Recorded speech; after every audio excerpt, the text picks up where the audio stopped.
वो खबरें जो होंगी दमदार भी, असरदार भी। तो देश के कोने कोने से सभी बड़ी खबरें एक बुलेटिन में देखिए।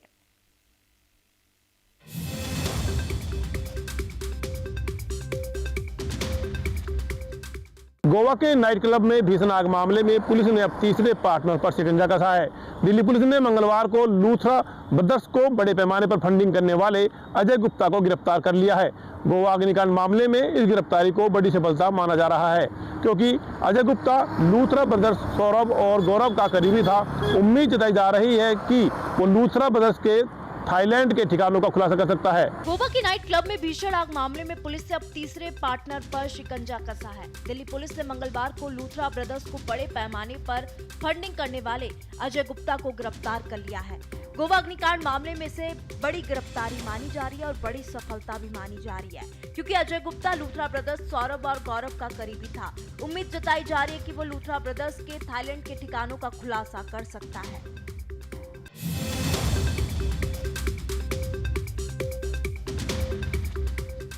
इंडिगो एयरलाइंस के सीईओ पीटर एल्बस को उड़ान मंत्रालय बुलाया गया। सूत्रों के अनुसार मंत्री राममोहन नायडू और नौका के सचिव समीर सिन्हा बैठक में मौजूद रहे।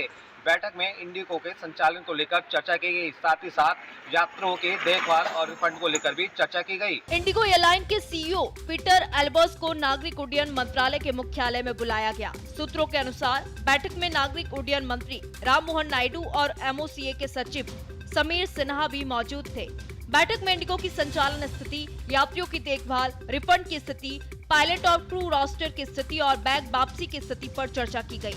एविएशन मिनिस्ट्री द्वारा एयरलाइन सीईओ को बुलाए जाने के बाद सेंटर ने कैंसिलेशन कम करने के लिए इंडिगो के ऑपरेशंस में 10% की कटौती का आदेश दिया है।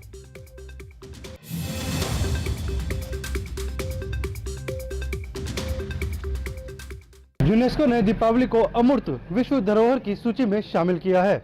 भारत की ये 16वीं सांस्कृतिक धरोहर बन गई है, जिसमें पहले से कुंभ मेला, दुर्गा पूजा और रामलीला जैसी परंपराएं शामिल है। घोषणा के बाद प्रधानमंत्री मोदी ने कहा, दिवाली हमारी सभ्यता की आत्मा है। भारत के साथ घाना, जॉर्जिया और मिस्र जैसे देशों की परंपराएं भी इस सूची में जुड़ी हैं। दीपावली पर्व को यूनेस्को ने अमूर्त विश्व धरोहर की सूची में शामिल किया है। भारत की 15 धरोहरें पहले से अमूर्त विश्व धरोहर की सूची में जगह बना चुकी है।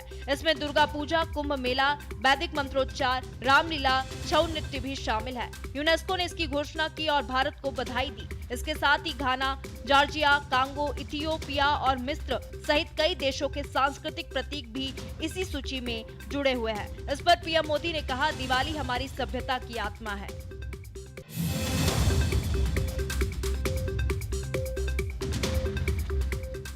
राजस्थान के अजमेर में एक बार फिर हाई अलर्ट की स्थिति बन गई है। आपको बता दूं कि कलेक्टेड और अजमेर शरीफ दरगाह को दोबारा बम से उड़ाने की धमकी मिलने के बाद प्रशासन और सुरक्षा एजेंसियां हरकत में आ गई हैं। लगातार दोनों जगहों पर सर्च अभियान चलाया गया और आपको बता दूं कड़ी सुरक्षा के बीच दोबारा हाई अलर्ट जारी कर दिया गया है। राजस्थान के अजमेर शहर में एक बार फिर हाई अलर्ट की स्थिति बन गई है। अजमेर कलेक्ट्रेट और प्रसिद्ध अजमेर शरीफ दरगाह को दोबारा बम से उड़ाने की धमकी मिली है। धमकी मिलते ही जिला प्रशासन और सुरक्षा एजेंसियों ने तुरंत हरकत में आते हुए दरगाह समेत कलेक्ट्रेट के आसपास सघन तलाशी अभियान शुरू कर दिया है। साथ ही दोनों जगहों पर हाई अलर्ट करते हुए सुरक्षा में बढ़ोतरी कर दी गई है।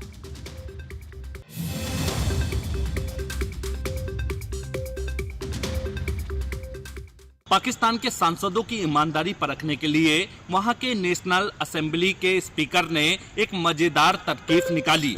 उन्होंने कुछ रुपए अपने हाथ में लेकर सांसदों से पूछा, ये किसका है? जवाब में करीब 12 से 13 लोगों ने अपने हाथ खड़े कर दिए।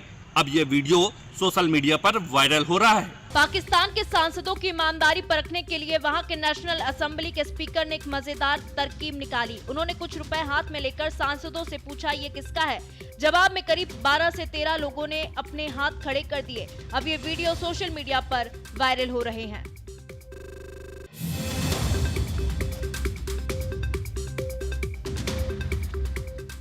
नशीले अवैध कफ सिरप के भंडारण के मामले में लगातार वाराणसी पुलिस की एसआईटी टीम कार्य करती नजर आ रही है। ऐसे मामले को देखते हुए वाराणसी पुलिस की रामनगर में छापेमारी की है, जहां पर लगभग 26,000 सीसी जो कि अवैध रूप से भंडारण किया हुआ था उसको पकड़ा गया है। इस पूरे मामले में एक मनोज कुमार यादव नाम के व्यक्ति को भी हिरासत में लेने का काम किया गया है और उससे पूछताछ जारी है। वाराणसी पुलिस ने बड़ी सफलता हासिल की है। रामनगर पुलिस ने जिस जगह से ये माल पकड़ा वो मनोज कुमार यादव नाम के व्यक्ति का बताया जा रहा है। बरामद हुई शीशियों की अनुमानित कीमत 60 लाख रुपए बताई जा रही है। इस कार्रवाई के तार बीते दिनों रोहनिया थाना क्षेत्र में बरामद हुए 2 करोड़ के कप सिरप से भी जुड़ता नजर आ रहा है, क्योंकि इस मामले का मुख्य आरोपी आजाद देशवाल है। आजाद की गाड़ी भी रामनगर में इसी अवैध गोदाम के पास से मिली है।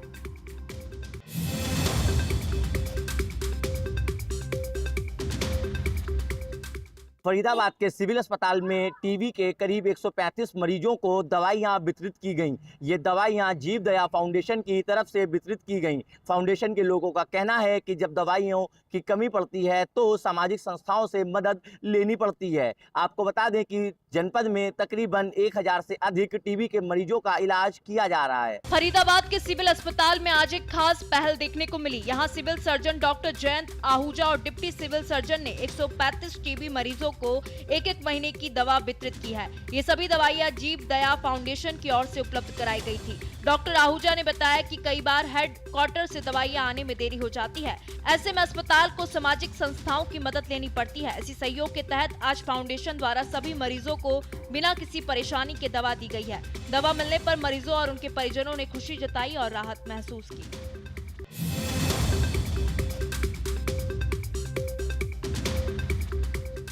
हनुमानगढ़ की राठी खेड़ा में प्रस्तावित एक फैक्ट्री के खिलाफ लगातार किसानों का आक्रोश है वो बढ़ता जा रहा है। बता दूं 15 माह से लगातार धरना चल रहा है और आज एक बड़ी महापंचायत बुलाई गई जिसमें हरियाणा समेत कई जगहों से बड़े नेता शामिल हुए। आपको बता दूं इस दौरान किसानों ने आरोप लगाया कि अगर यह फैक्ट्री बनती है तो प्रदूषण बढ़ेगा, इसके साथ ही जो खेत है वो भी बंजर हो सकते हैं। इसको लेकर किसानों ने चिंता भी जताई है। आपको बता दूं इस महापड़ाव में बड़ी संख्या में किसान एवं ग्रामीण मौजूद रहे। राजस्थान के हनुमानगढ़ जिले में टिब्बी के राठीखेड़ा गांव में एथनॉल फैक्ट्री के विरोध को लेकर आज माहौल गर्म रहा। फैक्ट्री निर्माण के खिलाफ पिछले 15 महीनों से धरना दे रहे किसानों और ग्रामीणों ने महापंचायत बुलाई, जिसमें बड़ी संख्या में लोग जुटे।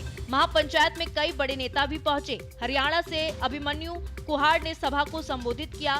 संगरिया विधायक अभिमन्यु पुनिया भी अपने समर्थकों के साथ पहुंचे। इसके अलावा कांग्रेस सांसद कुलदीप इंदौरा, कांग्रेस जिला अध्यक्ष मनीष और डॉक्टर विजेंद्र सिंधु भी किसानों के समर्थन में मौजूद रहे।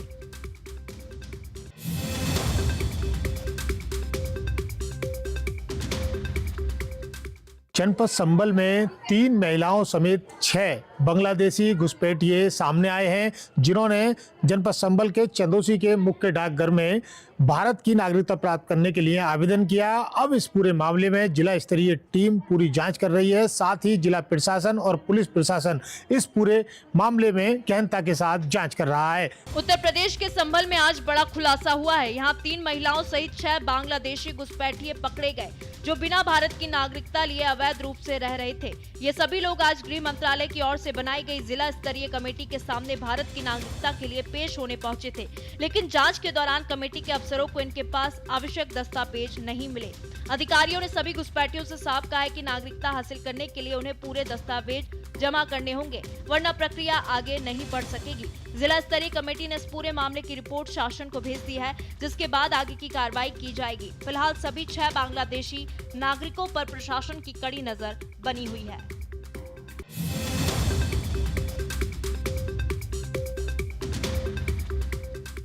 मदन महल थाने के अंतर्गत डिजिटल अरेस्ट का मामला 21 लाख की ठगी का मामला अभी थमा भी नहीं था कि बाई का बगीचा में एक और डिजिटल अरेस्ट का मामला सामने आया है। यहाँ पे एक रिटायर्ड शिक्षिका अमिता गैब्रियल को साइबर ठगों ने डिजिटल अरेस्ट किया और उनसे 70 लाख की डिमांड की और उनका पुलवामा आतंकी हमले से लिंक बताकर उनको डिजिटल अरेस्ट कर लिया गया। जबलपुर में साइबर ठगी का हैरान करने वाला मामला सामने आया है। शहर के बाई का बगीचा इलाके में रहने वाली रिटायर्ड शिक्षिका अमिता ग्रेवियाल को साइबर ठगों ने एटीएस अधिकारी बनकर 3 दिन तक डिजिटल अरेस्ट में रखा। ठगों ने पुलवामा हमले से जुड़े लेन देन का डर दिखाकर महिला से 70 लाख रुपए की मांग की।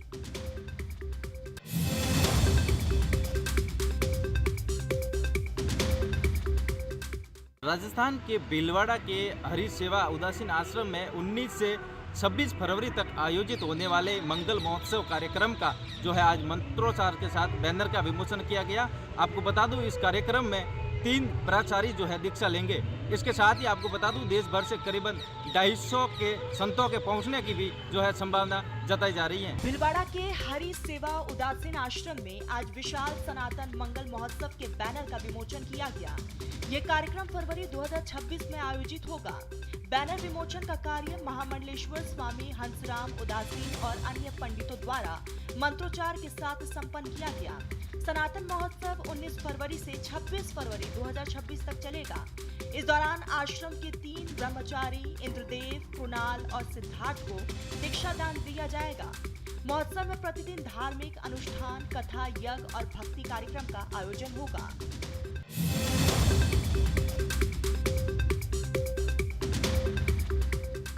हमीरपुर जनपद के जिला अस्पताल गेट पर एम्बुलेंस को रास्ता न देने को लेकर हंगामा हो गया। एक मानसिक विक्षिप्त युवक ने अस्पताल के गार्ड से मारपीट की। इसके बाद राहगीरों से भी झगड़ा किया। पूरा मामला हमीरपुर जनपद के सदर कोतवाली क्षेत्र का बताया जा रहा है। यूपी के हमीरपुर में जिला अस्पताल के गेट पर एक घटना सामने आई। बताया गया कि एक मानसिक रूप से विक्षिप्त युवक ने एम्बुलेंस को रास्ता न देने पर अस्पताल के गार्ड से मारपीट की। युवक ने गार्ड को चप्पल से मारा और इसके बाद राहगीरों से भी विवाद करने लगा।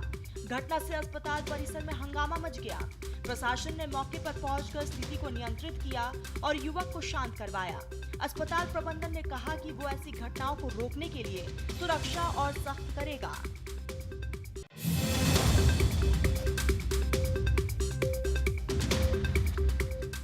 करप्शन टीम की आज एक बड़ी कार्रवाई गोंडा जनपद में देखने को मिली, जहां पर सीएमओ कार्यालय में तैनात वरिष्ठ सहायक शशिकांत सिंह को 5,000 रुपए की रिश्वत देते समय गिरफ्तार किया गया। शिकायतकर्ता का कहना है कि उसके चिकित्सा प्रतिपूर्ति का बिल उसके पिता का काफी समय से लंबित था, जिसको पास करने के लिए वरिष्ठ सहायक शशिकांत सिंह उसे 5,000 रुपए की डिमांड कर रहे थे और जिसकी शिकायत उसने एंटी करप्शन टीम को की, जिसकी शिकायत पर एंटी करप्शन टीम ने वरिष्ठ सहायक को 5,000 रुपए की रिश्वत देने से गिरफ्तार कर लिया। यूपी के गोंडा जिले से एक बड़ी खबर सामने आई है। यहाँ एंटी करप्शन देवी पाटन मंडल की टीम ने गोंडा सीएमओ ऑफिस में छापेमारी कर भ्रष्टाचार में संलिप्त एक अधिकारी को गिरफ्तार किया। तहकीकात में सामने आया है कि सीएमओ कार्यालय में तैनात वरिष्ठ सहायक शशिकांत सिंह ने चिकित्सा प्रतिपूर्ति भुगतान करने के नाम पर 5,000 रुपए की रिश्वत ली। आरोपी शशिकांत सिंह लगातार बहराइच के आदमपुर गांव के रहने वाले आशीष पांडे से उनके पिता के भुगतान के लिए पैसे की मांग कर रहा था। परेशान आशीष पांडे ने एंटी करप्शन टीम को शिकायत दी, जिसके बाद कार्रवाई करते हुए शशिकांत सिंह को गिरफ्तार किया गया। एंटी करप्शन विभाग ने कहा कि भ्रष्टाचार पर कोई भी सहयोग नहीं बर्दाश्त किया जाएगा।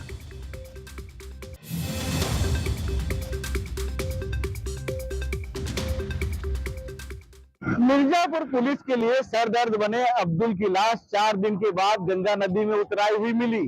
5 दिसंबर को अब्दुल ने मिर्जापुर के गणेशगंज मोहल्ले में घर में घुसकर लड़की के गले पर ब्लेड से हमला किया था। तब से लेकर पुलिस परेशान थी। पुलिस ने शव का पोस्टमार्टम कराने के साथ ही उसे परिजनों को सौंप दिया है। मिर्जापुर के गणेशगंज मोहल्ले में 5 दिसंबर को एक युवक ने घर में घुसकर एक लड़की पर ब्लेड से हमला किया, जिससे उसकी गर्दन और हाथ की कलाइयों पर चोट आई। घायल लड़की को वाराणसी रेफर किया गया। परिजनों की तहरीर पर अब्दुल उर्फ मोहम्मद सैफ के खिलाफ मुकदमा दर्ज किया गया। घटना के बाद से अब्दुल फरार था। पुलिस ने कुछ लोगों को गिरफ्तार किया, लेकिन मुख्य आरोपी की तलाश जारी थी। 9 दिसंबर को गंगा नदी में युवक का शव मिला, जिसे परिजनों ने अब्दुल के रूप में पहचाना। एसपी मनीष कुमार मिश्रा ने बताया कि प्रारंभिक जांच में यह आत्महत्या लग रहा है, लेकिन पोस्टमार्टम रिपोर्ट आने के बाद ही आगे की कार्रवाई तय की जाएगी।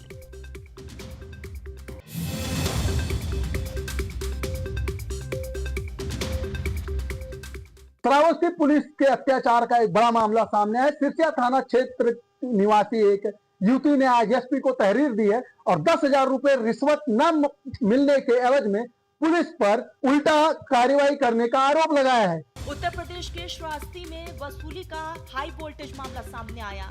घोलिया निवासी युवती प्रीति ने पुलिस पर गंभीर आरोप लगाए हैं।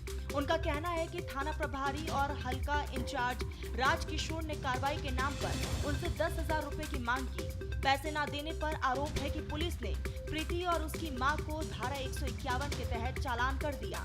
पीड़िता और उसकी मां ने इसके बाद एसपी ऑफिस पहुंचकर पूरी कहानी सुनाई और न्याय की मांग की। एसपी ने मामले की तत्काल जांच का आदेश दे दिया है और कहा है कि दोषियों के खिलाफ कड़ी कार्रवाई की जाएगी।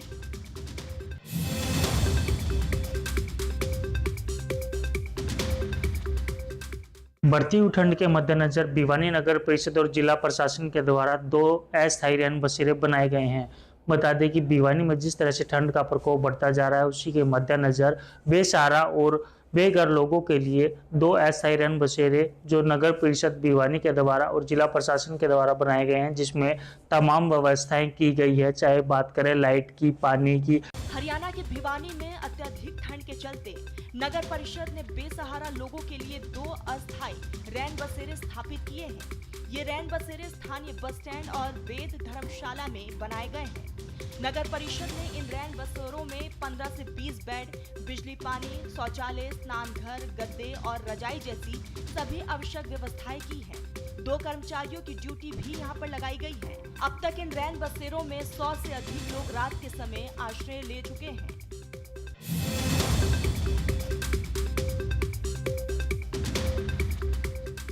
आईपीएस अमिताभ ठाकुर को लखनऊ पुलिस ने शाहजहांपुर से बीती रात गिरफ्तार कर लिया, जिसके बाद पुलिस अभिरक्षा में उन्हें देवरिया लाया गया। देवरिया लाने के बाद मेडिकल परीक्षण कराने के बाद उनको जिला सत्र न्यायालय में पेश किया गया, जहां पर सुनवाई करते हुए कोर्ट ने उन्हें 14 दिन की रिमांड पर भेज दिया है। अब अगली सुनवाई उनकी 23 दिसंबर को होनी है। लखनऊ पुलिस ने बीती रात पूर्व आईपीएस अधिकारी अमिताभ ठाकुर को गिरफ्तार किया। बुधवार को उन्हें कड़ी सुरक्षा के बीच देवरिया लाया गया और यहां उनका अनिवार्य मेडिकल परीक्षण कराया गया। इसके बाद उन्हें न्यायालय में पेश किया गया। न्यायालय ने लंबी सुनवाई के बाद उन्हें 14 दिन की न्यायिक हिरासत में जेल भेजने का आदेश दिया। अब इस पूरे मामले की अगली सुनवाई 23 दिसंबर को होगी।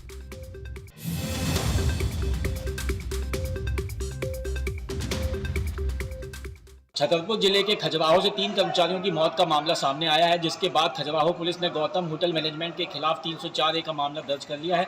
जानकारी के मुताबिक 8 दिसंबर को खाना खाने से 3 कर्मचारियों की हालत बिगड़ी थी, जिसके बाद उनकी मौत हुई है। 3 लोगों की मौत की पुष्टि हुई है। इनका पोस्टमार्टम ग्वालियर में किया गया है और उसके बाद बिसवा के लिए इनकी जाँच रिपोर्ट सागर भेजी जाएगी। छतरपुर जिले के खजुराहो में एक दुखद घटना सामने आई है। गौतम होटल में फूड पॉइजनिंग से 3 कर्मचारियों की मौत हो गई। खजुराहो थाना पुलिस ने होटल मैनेजमेंट के खिलाफ धारा 304A के तहत मामला दर्ज किया है। जानकारी के मुताबिक मृतकों का राजनगर और ग्वालियर अस्पताल में पोस्टमार्टम किया गया। उनके बिस्तरा को जांच के लिए सागर भेज दिया गया ताकि मौत का असली कारण स्पष्ट किया जा सके।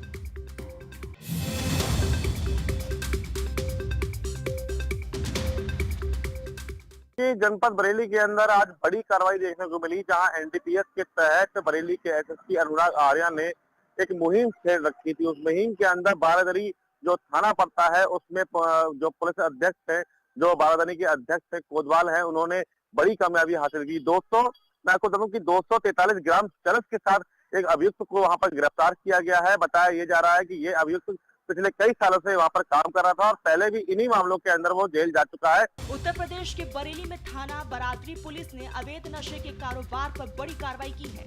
पुलिस ने 243 ग्राम चरस के साथ एक आरोपी को गिरफ्तार किया है, जिसकी अंतर्राष्ट्रीय बाजार में कीमत लगभग 2.5 लाख रुपए बताई जा रही है। ये कार्रवाई एसएसपी बरेली के निर्देश पर नशा तस्करी के खिलाफ चलाए जा रहे अभियान के तहत की गई।